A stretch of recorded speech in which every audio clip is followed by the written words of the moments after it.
Now,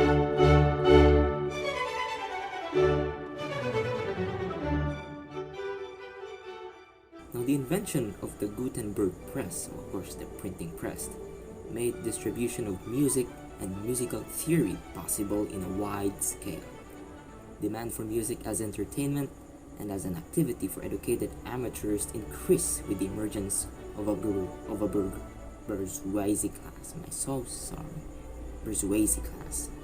Dissemination of chansons, motets, and masses throughout Europe coincided with the unification of polyphonic practice into the fluid style, which culminated in the second half of the 16th century in the work of composers.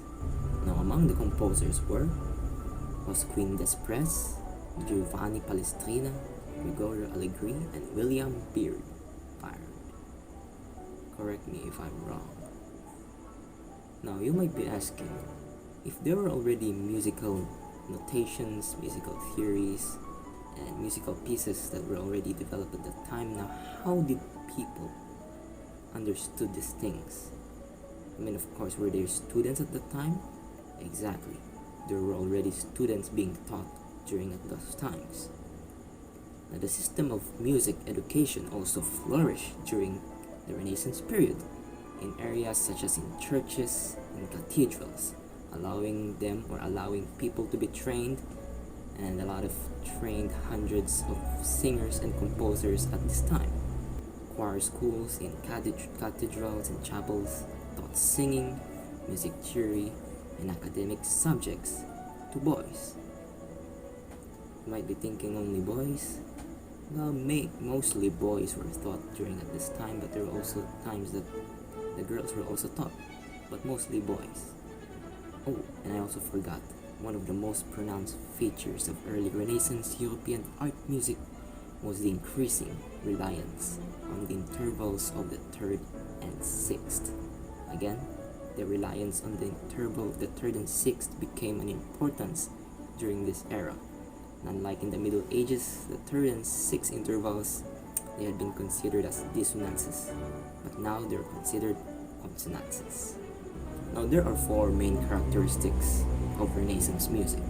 Number one, music based on modes. If you have studied music theory, you should know this, but I myself forgot about it. Try search it out. Number two, richer texture in 4 or more parts. Just like what I mentioned earlier, that their vocal music had more like 2 or 4 voices in the Middle Age period, but during the Renaissance era, there were more than 6 additional voices. Number 3, blending rather than contrasting strands in the musical texture. Blending became of such an importance that it already removed contrasting when it comes to music. Lastly, number 4, the harmony. The harmony was a great concern with the flow and the progression of chords.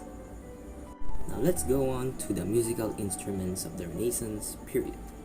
Now, many instruments originated during the Renaissance. Others were variations of, or improvements upon, or instruments that had existed previously. Now here are some of the instruments during the Renaissance period. Under the strings, we have the viol, lyre, lute, lira da braccio, Irish harp, hurdy-gurdy, or also the wheel fiddle, and the guitar and mandora. Under the woodwind, we have the shawm, reed pipe, transverse flute, recorder. Under the brass, we have the slide trumpet, cornet, the trumpet, and sakbat or trombone. Lastly, under the keyboards, we have organs, harpsichord, spinet, or also the mini version of harpsichord, the clavichord, and the virginal. Now you'd be asking, are these only the instruments during this era? Actually, no. There are more than just these are usually the main instruments during those times, during those periods. So I expect that there are more than these list of instruments. You could search it out. Now let's go to the Renaissance art and sculpture. Now, the style of painting, sculpture, and decorative arts identified with the Renaissance emerged in Italy in the late 14th century. It reached its pinnacle in the late 15th and early 16th centuries in the work of Italian masters such as, I won't be mentioning it yet, we'll tackle about that later. The period was marked by a great increase in patronage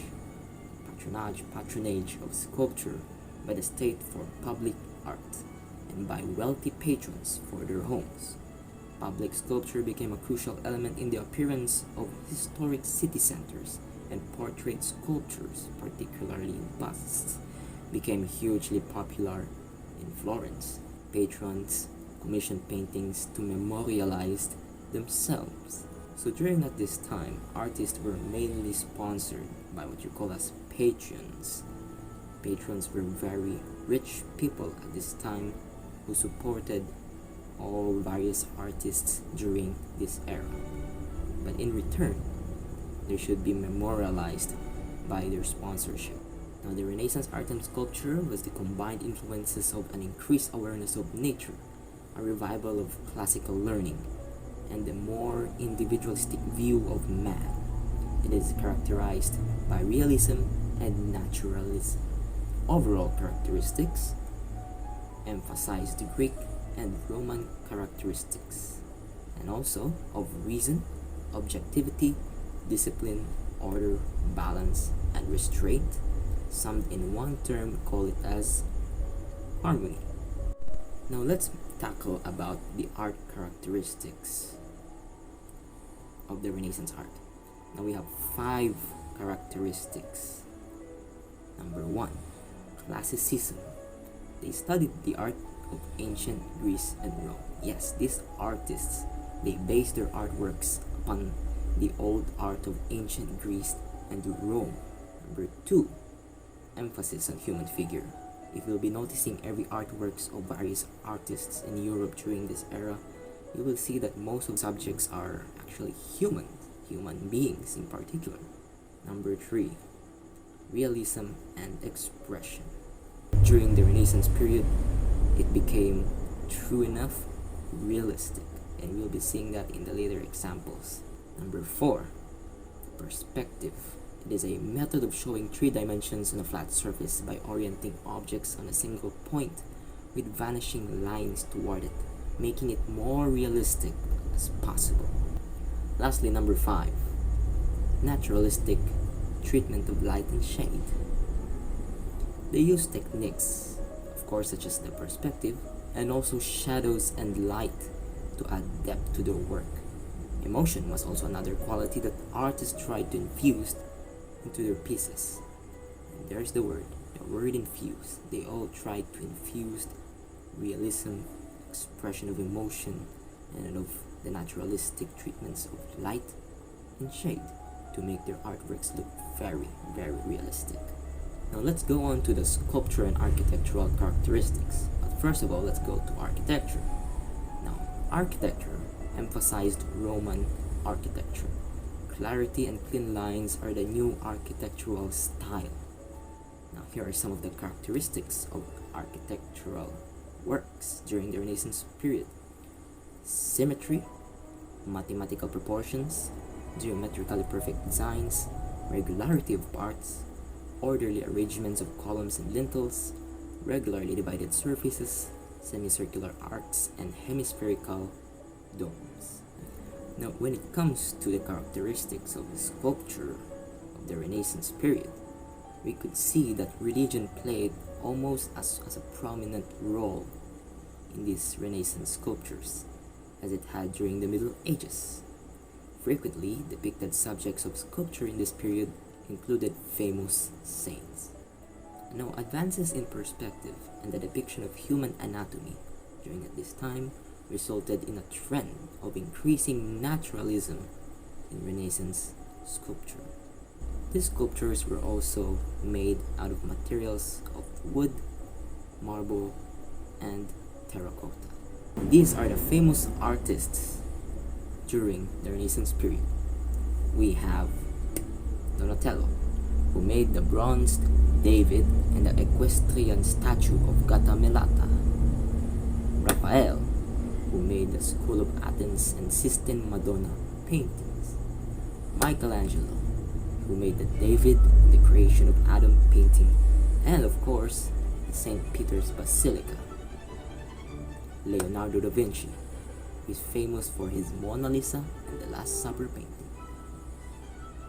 And let's include Sandro Botticelli, who also made The Birth of Venus.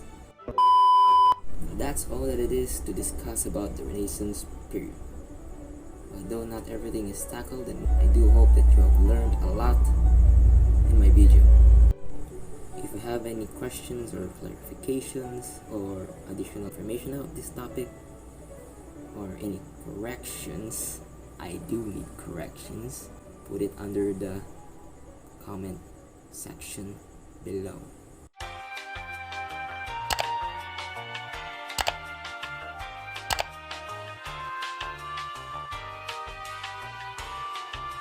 That's all for today, and I hope you enjoyed